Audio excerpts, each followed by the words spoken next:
নজিরবিহীন দাবানলে পুড়ছে যুক্তরাষ্ট্রের ওরেগন অঙ্গরাজ্য। পুড়ে ছাই 1,00,000 একর জমি। আগুন নেভাতে ব্যস্ত দমকল কর্মীরা। লস অ্যাঞ্জেলেসের পূর্বাঞ্চলে কয়েকটি ভবন ও 2,000 একরের বেশি এলাকা পুড়ে যাওয়ায় বাসিন্দাদের এলাকা ছাড়তে নির্দেশ দিয়েছে কর্তৃপক্ষ। অন্যদিকে ক্যালিফোর্নিয়া জুড়ে প্রায় 21টি দাবানল নিয়ন্ত্রণে কাজ করছে দমকল কর্মীরা। অতিরিক্ত তাপমাত্রার কারণে দাবানল দ্রুত ছড়াচ্ছে। আগুন নেভাতে বিপাকে পড়েছেন দমকল কর্মীর সদস্যরা। যুক্তরাষ্ট্র জুড়ে তাপমাত্রা এখন অসহনীয়, ঝুঁকিতে 3 কোটিরও বেশি মানুষ।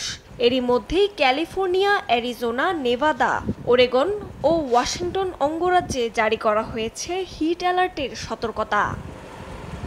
এদিকে ভয়াবহ দাবানলে পুড়ছে পশ্চিম কানাডার প্রদেশ অ্যালবার্টা। কানাডার রকি পর্বতমালার মনোরম পর্যটন শহর জ্যাসপার এবং এর আশেপাশের এলাকা থেকে সরিয়ে নেওয়া হয়েছে প্রায় 25,000 পর্যটক। শতাধিক দাবানল সক্রিয় থাকায় জারি করা হয়েছে জরুরি সতর্কতা। ব্রিটিশ কলাম্বিয়াতেও 3 শতাধিক দাবানলের খবর পাওয়া গেছে। এদিকে দাবানলে জ্বলছে স্পেনের আন্দালুসিয়া অঞ্চলের ক্যাসারেজ শহর। পরিস্থিতি মোকাবেলায় মাঠে নেমেছে দমকল বাহিনী। তবে প্রবল বাতাসে আগুন আরও ছড়াচ্ছে। ঝুঁকিপূর্ণ এলাকা থেকে নিরাপদে সরিয়ে নেওয়া হয়েছে কয়েক হাজার বাসিন্দাকে।